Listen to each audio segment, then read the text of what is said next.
Assalaamu calaykum. Muuqaalkeena maanta waxaa idinku soo gudbin doonaa 11 cunto oo faa'iido u leh ama u wanaagsan qofka sooman. Waxaa jira cuntooyin qofka cilada ku keeni kara sida ilaalugo ama matag oo kale qofka hadduu cuno. Laakiin waxaan maanta soo qaadan doonaa 11 cunto oo faa'iido u leh qofku markuu maanta oo dhan soomanaa. Ma dhici karto qofku inuu soomanaa 12 saac ama 16 saac ama 14 saac si u kala duwan yahay si qaaradu kala duwan yihiin. Laakiin waxaan eegi doonaa 11 cunto oo faa'iido u leh ama u wanaagsan oo cilada ku keenaynin qofka. Cuntooyinka waxaa laga yaabaa dadka Soomaalida in lagu wada helin, laakiin badankooda waxaan filayaa inaad ka heli kartaan. Cuntooyin waxaa jira qofku inuu ka fogaado fiican, insha Allah waan ka hadli doonaa. Laakiin maanta waxaan ka hadli doonaa 11 cunto oo faa'iido gaar ah u leh u wanaagsan qofka maanta oo dhan markuu soomanaa oo haraaday markaba qofka soo celin karta. Waa cuntooyin aad iyo aad u wanaagsan, sidoo kalena waa cuntooyin aan qaali u ahayn. Cuntadeena koowaad ee kaga hadlayno waa apple-ka ama tufaaxa wax u taqaanaan.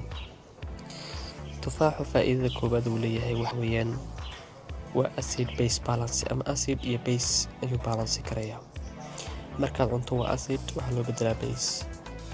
Talabaad uu leeyahay waxa weeye faa'iidada labaad wuxuu dilaa bakteeriyada ku nool caloosha ayuu dilaa ee ka baxsata hydrochloric acid ka baxsata. Ama saddex sidoo kale wuxuu hoos u dhigaa sugarta ama blood sugarka loo yaqaano ama macaanka ayuu hoos u dhigaa. Afraad sidoo kale wuxuu ariyaa ama uu kor u qaadaa dheefshiidka ayuu kor u qaadaa oo wuxuu u wanaagsan yahay inta loo yaqaano GIT-ga ama gastrointestinal tract wax loo yaqaano ayuu aad ugu wanaagsan yahay. Cuntadeena labaad ugu wanaagsan markaad afurayso waxaa loo yaqaanaa bomboroth. Bomboroth waxaa laga yaabaa inaad heli karto ama diyaarsan karto waa hilib iyo qudaar si wanaagsan loo diyaariyay. Haddaba bomborothkaas waxaa la heli karaa isagoo naftigiisa karaysan oo supermarket-yada laga yaabaa inaad ka hesho. Wuxuu ka kooban yahay electrolytes mise magnesium-ta, sodium-ta, potassium-ta, calcium-ta taasoo u wanaagsan gastrointestinal tract ama wax nadiifisa caloosha nadiifisa. Faa'iidooyinka ay leedahay haddaba bomborothkani wuxuu ku yahay qani maadada loo yaqaano collagen maadada loo yaqaano taasoo inaga caawisa lafaha inay adkaadaan iyo cidyaha iyo sidoo kale ilkaha.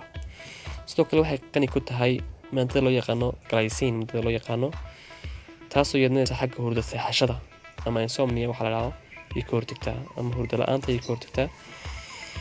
Sidoo kale waxay u wanaagsan tahay xagga inflammation-ka ama haddii mataqaanaa inflammation jiro ay u wanaagsan tahay intestinalka haddii inflammation ka jiro ay u wanaagsan tahay. Sidoo kale waxay aad iyo aad ugu wanaagsan tahay inta caloosha ay aad iyo aad ugu wanaagsan tahay. Markaas sidoo kale hurdada haddii cunto hurdada si fiican iyadoo seexanaysa ama waxa loo yaqaano trouble of sleeping ay ka hortagtaa iyo hurdo la'aanta ay ka hortagtaa.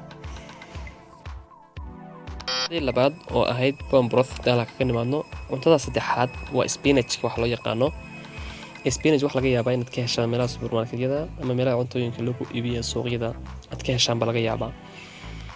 Spinach waa cuntooyinka ugu wanaagsan marka rabadaanta in la cuno marka la afurayo. Wuxuu ka kooban yahay vitamin C, vitamin B2, vitamin B6, vitamin A, vitamin E, vitamin K, magnesium, folate, iron, copper, calcium, magnesium ka kooban yahay. Shaqooyinka qodista shaqo ayuu qabtaa. Wuxuu inaga caawiyaa xagga dheefshiidka ayuu inaga caawiyaa oo wixii inaan si fiican loo dheefshiido iyo in caloosha socodsiiyo. Wuxuu ka hortagaa ambartuga ka hortagaa wuxuu ka hortagaa constipation waxyaabo loo yaqaano ama calool istaag waxyaabo loo yaqaano waxyaabo fibers ku jira. Sidoo kale wuxuu ilaaliyaa sonkorta ku jirta dhiiggeena ayuu ilaaliyaa oo inuu sonkorteena kor u kacdo ayuu ilaaliyaa. Waa spinach-ka waxyaabaha loo yaqaano weyn. oo sokorta dhiiggeena ayuu inoo ilaaliyaa. Cuntada saddexaad oo ah spinach. Haddii aan ka nimaadno cuntada afraad waa egga waxa loo yaqaano ama digaagadu dhalaan oo borotiino iyo liver ka samaysan yahay. Wuxuu ka hortagaa oo naga ilaaliyaa inta rabaanta inay murqaha kale ama muscleska waxyaalo loo yaqaano ay ka lumaan. wuxuu eegani ka samaysan yahay sidoo kale ku kooban yahay maadada yaqaan leucine maadadaasoo amino acid ah sidoo kale mas'uulka ah korniinka xagga murqaha oo ciyaalka la siiyo marka ciyaalka inay korayaan. sidoo kale wuxuu wanaagsan yahay intan caloosha ayuu wanaagsan yahay wuxuu ka kooban yahay maadada laga chloride oo yar ayuu ka kooban yahay aad iyo aad markaa muhiimadaas ayuu leeyahay. cuntadeena shanaad ee kaga hadlayno barnaamijkeenan waa nuts iyo seeds waxyaabaha loo yaqaano oo cuntooyin laga yaabo in laga helo dhulkeena iyaga oo la soo dhoofiyo dhulka Soomaalida oo jeeda. haddii aad cunto ku afurto waxay ku restore garanaysaa waxyaabaha nutrientska ee ku restore garanaysaa sidoo kale waxay ku balance garanaysaa waxyaabaha fatka sidoo kale maadooyinka ka kooban tahay mineralka waxaa kamid ah manganese maadada loo yaqaano phosphate bay ka kooban tahay copper bay ka kooban tahay calcium bay ka kooban tahay magnesium iron bay ka kooban tahay sidoo kale selenium bay ka kooban tahay. caafimaadka waxay ugu wanaagsan tahay waxa ku jirta macna fat waxa waa baruur oo kale fat bay ka kooban tahay caafimaad qaba protein ka kooban tahay iyo fiber oo caloosha ay wanaagsan tahay xagga calool socodsiinta ayay aad muhiim ugu tahay. cuntadeena lixaad ee ugu wanaagsan xagga markaad afurto waxa weeyaan kalluunka ama fish kalluunka waxa loo yaqaano.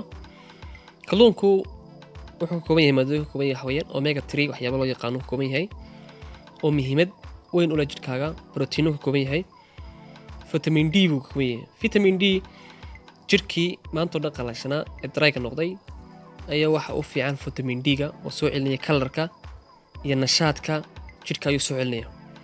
dhibaatada kale uu leeyahay fishku ama kalluunku wuxuu keeni karaa constipation ama calool istaag ayuu keeni karaa. dhibaatada kale uu leeyahay waa taas aad iyo aad buunan muhiim kugu yahay marka aad afurto inaad ku afurto ama aad ka dambaysiiso ama habeenkii baad cunto. cuntadeena toddobaad ee kaga hadlayno barnaamijkeenan waa cunto loo yaqaano broccoli cauliflower. haddaba cuntadan waxaan ka hadlaynaa faa'iidada ay noo leedahay. waxay qani ku tahay waxyaabaha fiberka ah waxyaabaha fiberka ee caloosha dhaqaajiya ay qani ku tahay. sidoo kale waxa ku jira vitamins sidoo kale waa la kariyaa cuntadan oo hilibka kale lagu darsan karaa. waxay ka kooban tahay minerals waxyaabaha loo yaqaan macdanaha vitamins bay ka kooban tahay. vitaminska waa vitamin C bay ka kooban tahay vitamin K vitamin B2 vitamin B9 vitamin A vitamin B5 vitamin B6 iron magnesium manganese. sidoo kale muhiimadda ay noogu leedahay waxa weeyaan haddii maalintii jirkaagu glucose badan u isticmaalo oo kala kajintii loo bedelay glucose waxay markaba samayn kartaa inay glucose-taadii jirka soo gashay ay dib u restore garayso ay kugu bedesho markaba glycogen. faa'iidada ay leedahayna waa taas iyo in vitamins laga helo fiber laga helo caloosha dhaqaajiso nutrients ay nafaqo tahay muhiimadda kale ay leedahayna waa taas. cuntadeena sideedaad ee kaga hadlayno watermelon ama waxa uu taqaanaan xabxabka. xabxabka waan garanaynaa oo si natural ah ayaa loo helaa dhulkeena uga baxaa. watermelonku aad iyo aad buu muhiim u yahay oo 99% waa biyo waa water waxa loo yaqaano ama biyo. sidoo kale wuxuu markaba soo celiyaa waxyaabo ka baxay oo ku restore gareynaya markaba wuxuu dib u soo celiyaa waxyaabo ka baxay. hadda maanta haraad badan ku hayay si fudud ayuu markaba ku soo noqonayaa. sidoo kale si fudud ayaa loo cuni karaa si fududna waa loo dheefshidi karaa markaasna muhiimad weyn ayuu koriyaan isticmaasho aad iyo aad bay kugu fiicanta. cuntadeena sagaalaad ee kaga hadlayno barnaamijkeenan waa banana ama waxa loo yaqaan muuska. muuska waxyaabaha aan iska helo dabiiciya sidoo kale wax iska jaban sidoo kale qofka iibsan kara uu jaban yahay wuxuu ka kooban yahay waxyaabo fructose loo yaqaano waxyaabo fiber loo yaqaano oo caloosha u fiican dhaqaajinteeda. sidoo kale wuxuu ka kooban yahay vitamins fara badan iyo minerals. vitaminada ka kooban yahay waxweeyaan waa vitamin B6 vitamin C. haddaba muhiimadda kaliya uu noo leeyahay oo dee ma taqaanaa oo shaqada inoo qabto wuxuu kor u qaadaa sonkorta dhiigga ayuu kor u qaadaa. sidoo kale wuxuu dib inoogu soo celiyaa waxyaabaha ketonis hadday naga baxeen. Ketonis waa haddii la jajabiyo waxyaabaha faatka haddii la jajabiyo oo mataqaana meeshii carbohydrate laga waayo fat la isticmaalo, ketonis waxyaabaha loo yaqaano ayuu markaba dib inoogu soo celiyaa. isna muhiimadaas ayuu inoo leeyahay banaanada ama muuska. cuntadeena tobnaadeen kaga hadlayno barnaamijkeenan waa unsweetened yogurt waxaa loo yaqaano. unsweetened yogurt waxaa la helaa isagoo moongaraysan ama lasoo sameeyey, laakiin waxaan kugula talinayaa waxyaabaha moongaraysan ee lasoo qasaacadeeyey weligaa ha isticmaalin. laakiin waxaad cuntaa waxyaabaha fruitiska ama vegetableka loo yaqaano, qudaarta ubaxa ka baxda iyo qudaarta dhulka ka baxda ee mataqaanaa aan ubax ku bixin ayaa loo yaqaanaa fruit and vegetable loo kala yaqaanaa. marka waxaad isticmaashaa waxyaabaha aan la moorgarayn. waxyaabaha la moorgariyo waxaa lagu daraa waxyaaba chemical ah kuwaas oo waqti dheer siiya. markaa iska ilaali waxyaabahaas oo waxyaabaha moorgaraysan oo dhan ha isticmaalin. waxyaabaha kansarka kawskariyana waa lagu sheegaa. haddaba unsaturated yogurt muxuu noo taraa? wuxuu inaga caawiyaa xagga calool socodsiinta ayuu ku fiican yahay. helps digestion tract wuxuu inaga caawiyaa xagga GIT-ga ama caloosha inuu socodsiiyo. sidoo kale wuxuu dib u soo celiyaa bakteeriyada sida normal flora, bakteeriyadii faa'iido ay noo lahayd ee vitamin K inoo sameynaysay ayuu dib u soo celiyaa. hadduu qofku soomanaa waxaa dhici karta in bakteeriyada ay dhaawacanto, waxa cuntana ay weydo, marka dib ayuu soo celiyaa. sidoo kale wuxuu dib u soo celiyaa hormones kuwaas ay dhibaataysay ama dhibaato kaga timi xagga soonkii aad soomanayd ay dhibaato kaga timi. hormono waxaa jira cuntadeenna ka qayb qaata oo dheefshiida, kuwaasna wuu u wanaagsan yahay.